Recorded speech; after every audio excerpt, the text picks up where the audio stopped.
महात्मा Gandhi National Rural Employment Guaranteed Act, और उसका pairing किया गया developing infrastructure and housing condition. Wrong, right. Poshan गलत अभियान, है। Mid day meals programme, guaranteed wage employment, ये भी गलत है आपका। गलत है। National Social Assistance Programme, helping specific group elderly people by giving them pension, yes ये आपका, ये करेक्ट है। ये correct. C is the right option for this question. C is the right option for this question. Next one is question number 31। तो right answer क्या होगा आपका? C के साथ third, that is option C. Option C. ये भाई थोड़ा आपका इंडेक्स कुछ स्टार्ट सा दे रखा है, चलो पर इसको पढ़ लेते हैं क्या बताए गए यहाँ पर आपको। Figure showing population below poverty line in some large states 1973 to 2012। Okay 73, जैसे कि आप देखो यहाँ पर आंध्र प्रदेश में ये 49 था, और 73 से लेकर 2012 में कितना आ गया? 9। बिहार में 62 था, कितना रेड्यूस हो गया? 34। ऑलमोस्ट आप ये कह सकते हैं 50%। यहाँ पर आप देखो तो देखो 49 और सीधा 9 पर आ गया। ठीक है, अगर इसको मैं 45 भी ले लूँ तो 9/45 इंटू 100, तो 5 9 45, और ये ऑलमोस्ट आपका 20% जो है पर आ चुका है, यानी कि 80% आपका रेड्यूस हो चुका है। समझ आ गया? ये कम से कम आपका 80% रेड्यूस हुआ है, यहाँ आपका नियर बाय 50% रेड्यूस हुआ है। इस तरह से सारी चीजें आपको, गुजरात में 48 था, अब 17 पर आ गया, राइट। और ऐसे कर्नाटका में देखो पहले 55 था, कर्नाटका में पहले कितना था आपका? 55। ये भी कितना आ गया आपका? 21 आ गया। 62 से 36, ये भी 50% ही है आपका।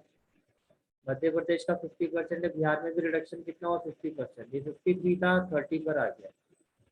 66 से 30, ये भी उतना ही है ऑलमोस्ट। 46 से 15, ये आप कह सकते हो कि काफी कम हुआ, राइट। 55 से 11, ये भी काफी कम हुआ है आपका। 57 से 21 और 63, मतलब इस तरह से आपको सारी इंफॉर्मेशन दी हुई है। ठीक है, अब क्वेश्चन आपसे पूछा गया है that on the basis of the given bar diagram identify the state which are able to reduce the poverty level as compared to the other state between 73 to 2012। कि कौन सी वो स्टेट है जिन्होंने, जहां पर जो पॉवर्टी लेवल रेड्यूस हुआ है तो compare to the other state ज्यादा हुआ है। बताओ भाई क्या लगता है आपका ऑप्शन क्या होगा? देखो डी। एक तो आपका, एक तो आप कह सकते हो आंध्र प्रदेश है, एक गुजरात। आंध्र प्रदेश है आपका, और गुजरात। राजस्थान। गुजरात, राजस्थान और यस कर्नाटका। राजस्थान भी है। और बताओ वेस्ट बंगाल। गुजरात, गुजरात में आप 48 से 17 पर आए हो, और यहाँ देखो 46 से 15 पर। ओके, और हाँ, वेस्ट कर्नाटका। तमिलनाडु तमिलनाडु। का कितना है आपका? 63 से 20। यस ये भी आप कह सकते हो। वेस्ट बंगाल हो गया, आंध्र प्रदेश हो गया, राजस्थान हो गया, और क्या कह रहे हो आप? तमिलनाडु, ये 55 से 11 पर आए हो। तो देखो गुजरात के साथ अगर आप, हालांकि गुजरात की वैल्यू देखो 17 है, यहाँ 11 है। ठीक है, और गुजरात की वैल्यू जो है आपकी वो 48 से 17 पर आई है। 48 से 17, यहाँ 63 से 20 पर आएगा। तो आई थिंक ये आपका 1 2 3, और तमिलनाडु, यस तमिलनाडु देखो 55 से 11 पर है। ये चार स्टेट हो। राइट आंसर होगा आपका option D, Andhra Pradesh, Rajasthan, waste Bengal और तमिलनाडु। Is it clear? हाँ जी भैया। चलो भाई आगे चलते हैं।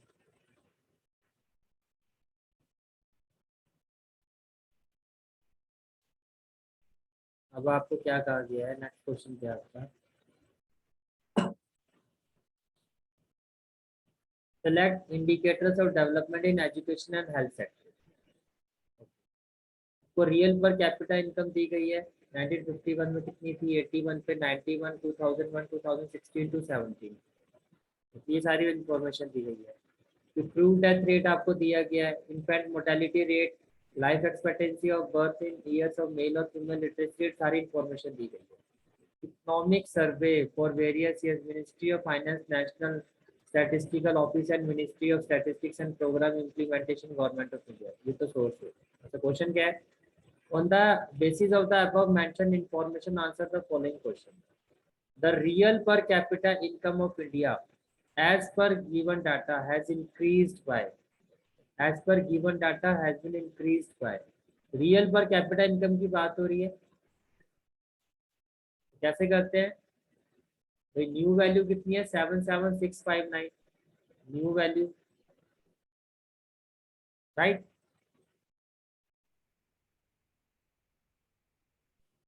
और उसके बाद ओल्ड वैल्यू कितनी है जिसके रिस्पेक्ट में आप देख रहे हो? दैट इज 7651 डिवाइडेड बाय क्या होता है? Old, that is 7651। परसेंटेज की बात हो रही है तो इंटू 100, इंटू क्या हो जाएगा? 100। तो अब इसको अगर आप सॉल्व करते हो तो ये हो जाएगा आपका 1015 कितना आएगा? 1015 1015% आएगा। सबका यही आ रहा है भाई? हाँ सर। क्योंकि भैया 7 से 77 हो गया ना, तो एक मिनट, हाँ 7651, 9 माइनस 1 कितना हो गया? 8, 5 माइनस 5 0, 6 माइनस 6 0, 7 माइनस 7 कितना हो गया? 0। तो ये हो गया आपका। तो 70008 डिवाइड करना 7651 से भाई। 1015 तो बड़ा होगा, ये आपका होगा 915%। समझ आ रहा है आपको? क्योंकि जो न्यूमरेटर है आपका वो 7000800 है, ये 9 पर जाएगा 7651 पर। देखो 7651 को अगर आप 9 से करोगे तो क्या आएगा? 9 1 जा 9, 9 5 जा 45, 9 6 जा 54 और 4 58, 9 7 जा 63 और 5 68। 10 पर तो इससे बड़ी वैल्यू हो जाएगी, तो 6885 ये इस पर इस तरह से होगा, तो 915% होगा आपका। Is it clear? Right answer जो होगा आपका that will be option A, 915%। चलो भी आगे चलते हैं। Question number 33, question number 33। Assertion: the goal of equitable distribution of land was fully served by abolition of intermediaries in the post-independence of India. बोलो भाई, क्या पूरी तरह से हुआ था वो? नहीं, फॉल्स है। फॉल्स। फॉल्स। ठीक है आपका false. Reason: big landlord challenged the land seeking legislation, delaying the implementation and subsequently escaping from the legislation। ये तो बात सही है, हुआ था ना ऐसा ट्रू। कि वो इम्प्लीमेंटेशन होने ही नहीं देते थे। इसका जो राइट आंसर है वो क्या होगा? D. D part. Is false but reason R is true. चलो जी आगे चलते हैं। Question number 34। The question is, read the following statement again। Same है। स्टेटमेंट 1 क्या है? The emergence of self help group ensured the reduction in the features of the formal credit system। ये वाला क्वेश्चन नहीं समझ आया भैया, इसकी तो इंग्लिश मतलब मैं अजीब आपको सी पहले है। क्लियर कर देता हूँ। फीचर जो ये लिखा हो ना, features of formal credit system, इसका मतलब जो बैंक में जो चक्कर रहता था कि बैंक में जाओ, लाइन में लगो, लोन लो, लोन के लिए डॉक्यूमेंटेशन करो अप्लाई करने के लिए, वो सारी चीजें जो होती हैं वो रिड्यूस हो गई सेल्फ हेल्प ग्रुप होने से।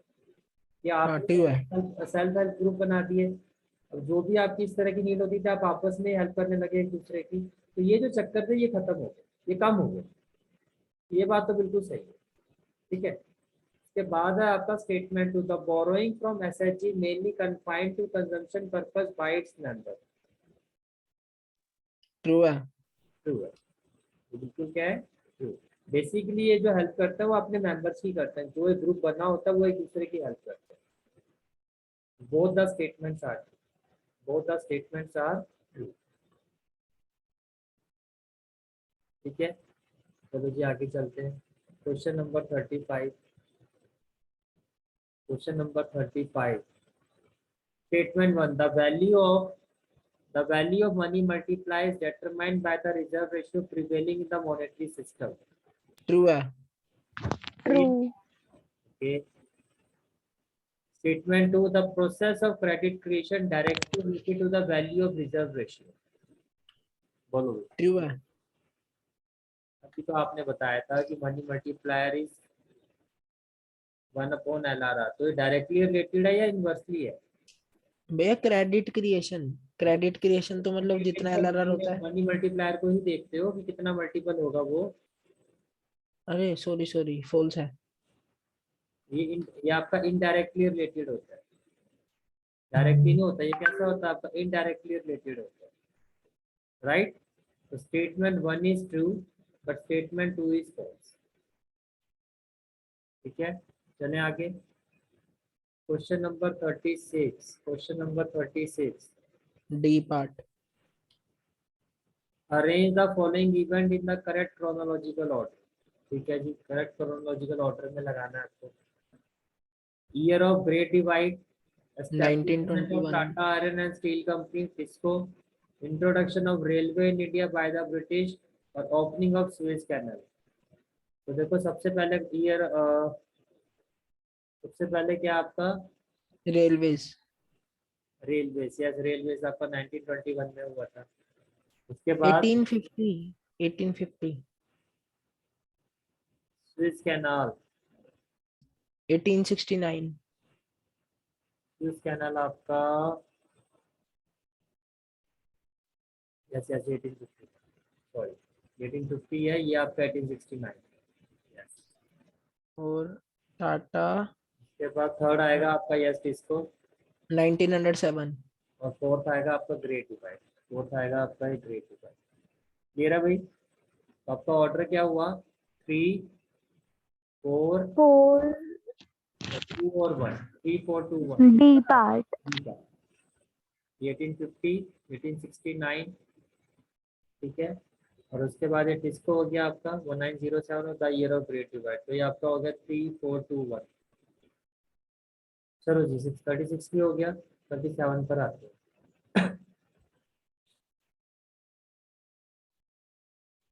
बोलो भाई, क्या लगता है आपको असर्शन? 37 भैया. Usual both are item correct. between two nation is a part of capital account of balance of payment.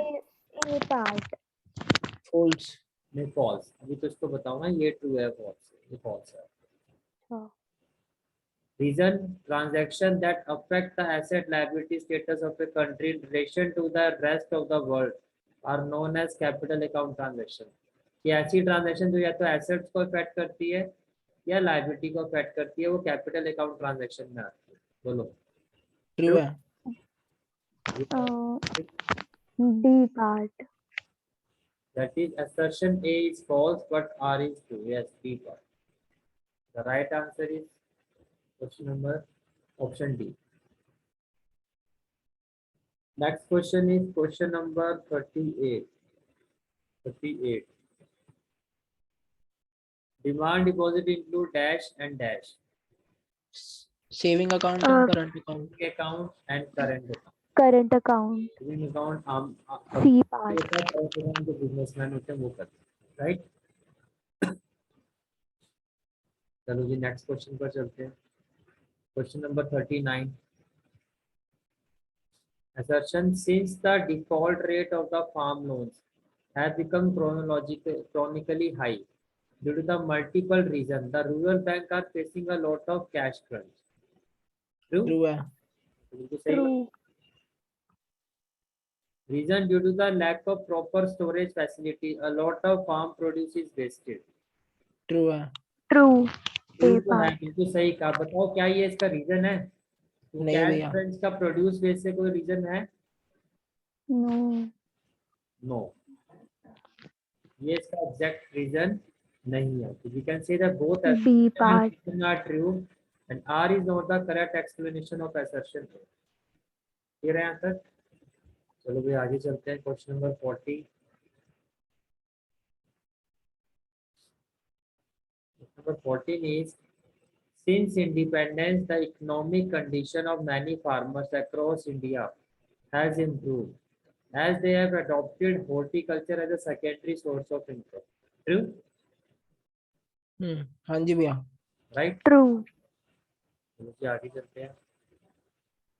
Because varying climatic and soil conditions have given India an added advantage to be the producer of diverse horticulture fruits. भाई यहाँ पर जो अलग अलग True. तरह का मौसम होता है ये क्या True. है? अब बताओ ये इसका रीजन है या नहीं है, क्या लगता है आपको? नहीं नहीं है. है भैया। ये रीजन नहीं. B part. Both assertion and reason are true and R is not the correct explanation of assertion A. Clear है यहाँ पे सारी चीजें? ठीक है, चलो भी आगे चलते हैं. That is question number 41.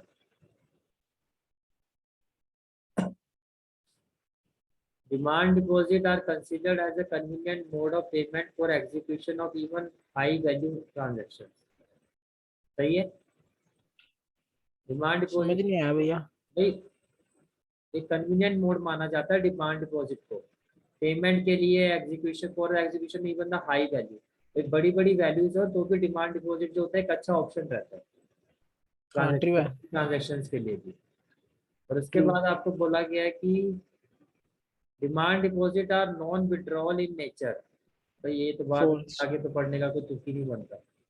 Non withdrawal किसने क्या देगी, नॉन ट्रांजेक्शन से क्यों करेंगे, क्यों डिपॉजिट करेंगे, तब आप उसको निकाल ही नहीं सकते. ठीक है, तो ये गलत है आपका. फिक्स डिपॉजिट तो है नहीं कि भाई 10 साल तक फिक्स कर दिया आपने. चलो भाई आगे चलते हैं. Question number 42. Question number 42. Question clear हुआ आपको? क्या पूछा गया आपसे? आपसे पूछा गया है choose the correct 42 A part है भैया। गिवन ब्लैंक एंड ए. भाई सिंपल सी बात ये है, आपको यहाँ पर आपको दिया गया, देखो क्या, लो प्रोडक्शन. तो लो प्रोडक्शन होने से क्या होगा, ये लो इनकम। आपकी इनकम लो होगी. इनकम लो होगी तो आपकी सेविंग्स कम होगी. सेविंग्स कम होगी तो जो सेविंग होगी तभी तो इन्वेस्टमेंट करोगे, तो आपकी इन्वेस्टमेंट भी क्या होगी, लो होगी. तो low level of income and low level of investment. Is it clear? ठीक है, चलो आगे चलते हैं. Next is question number 43. Question number 43. Mr. Ramanpreet, Messrs. Ramanpreet has started a new business venture. She intends to spend a huge amount towards on-the-job training of her workers before putting them to work. पहले उनको proper training दी जाती है, उस पर काफी खर्चा कर रही है company. It exhibits the right step in the direction of human capital formation. Spot which of the following does not directly contribute to the process of human capital formation by Messrs. Ramanpreet. किस चीज को वो contribute, किस चीज को में वो directly contribute नहीं किया जा रहा इसके हिसाब से. एड स्किल्स एंड एक्सपर्टाइज, ये तो हो रहा है. इंप्रूव एफिशिएंसी, ये भी हो रहा है. एंश्योर जेंडर इक्विटी, तो ये यहाँ पर इसकी कोई बात नहीं हो रही है इसके हिसाब से, या जेंडर इक्विटी की कोई बात नहीं हो रही. तो C is the right option. C is the right option for this question. Next one is question number 44. Question number 44. Okay. Suppose that the balance of trade of a nation exhibits a surplus of 20,000 CR. Okay. Then the import of merchandise of the nation is half of the export of merchandise. मान लो अगर जो import है आपका वो है X, तो export कितना होगा, half X. The import of the merchandise of the nation is half me. Sorry मैंने उल्टा कर दिया. अगर मैं एक्सपोर्ट को X ले लेता हूँ तो इंपोर्ट उसका हाफ हुआ. जितना हमारा एक्सपोर्ट हुआ है उसका हाफ हमारा इंपोर्ट हुआ, तो लेट द एक्सपोर्ट भी हाफ. ठीक है. अब आपको पता है कि जो BOT होता है आपका, that is equal to export minus import. तो आपको एक्सपोर्ट की वैल्यू बतानी है. BOT कितना है आपका, दैट इज 20,000. एक्सपोर्ट को आपने एक्स ले लिया, ये हो गया हाफ एक्स, तो 1 माइनस हाफ ही हो जाएगा, हाफ एक्स इक्वल टू 20,000. तो एक्स की वैल्यू कितनी हो जाएगी, ये डिवाइड यहाँ के मल्टीप्लाई हो जाएगा, that is 40,000. 40,000. 40,000 will be the right answer for this question. Right, clear है भाई यहाँ तक सारी चीजें। चलो भाई आगे चलते हैं, question number 45।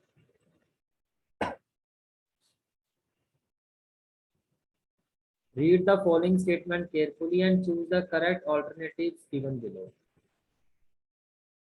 Statement 1. Government of India adopted trickle-down approach to alleviate poverty to benefit the last man at the bottom of the pyramid.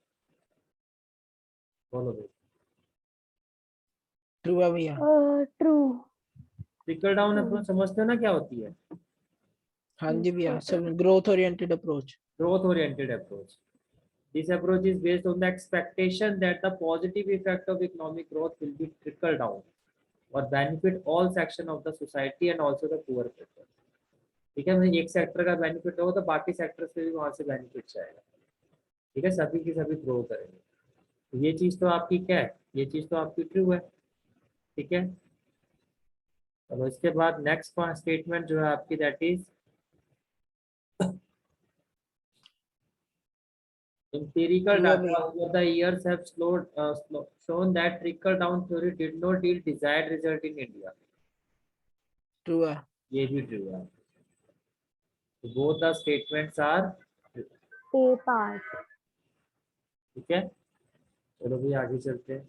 That is question number 46.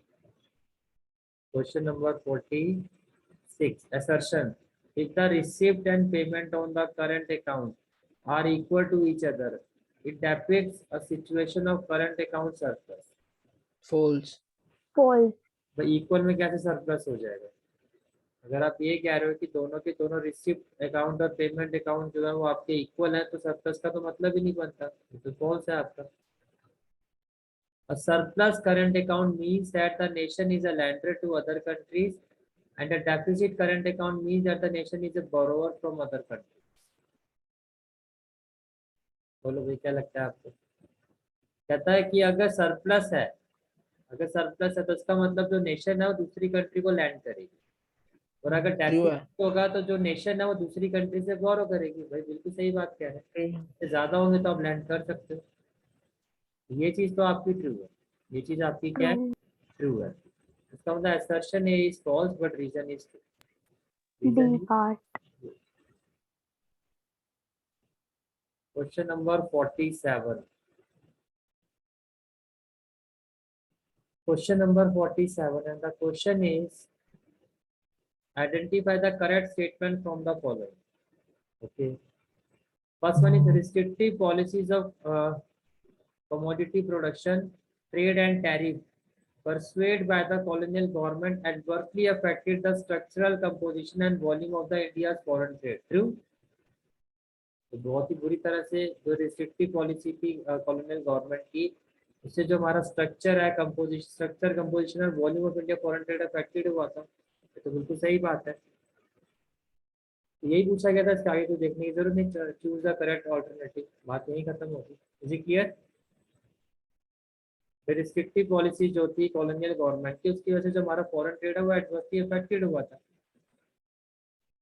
चलो भाई आगे देखते हैं, क्वेश्चन नंबर 48। Question number 48। अब यहाँ पर आपको correct pair choose नहीं करना है, यहाँ पे आपको match the Match the following. Match करना है। तो बोलो, ये तो हमने किया भी था माइग्रेशन। बोलो माइग्रेशन में क्या होगा कॉलम 2 में से? Migration, brain drain. Brain. 3। Lower level of academic standard. 4th। mismatch between required skill and academic standard. Population high rate growth. First, reduce in per capita Reduce in income. per capita economic growth. And then Uh, lack of proper manpower planning. Second, imbalance between And demand and between supply. demand and supply of human. Okay. Question number 49. Section हमारा A और B section complete हो गया। In the next we will proceed with section C. Okay okay, sir.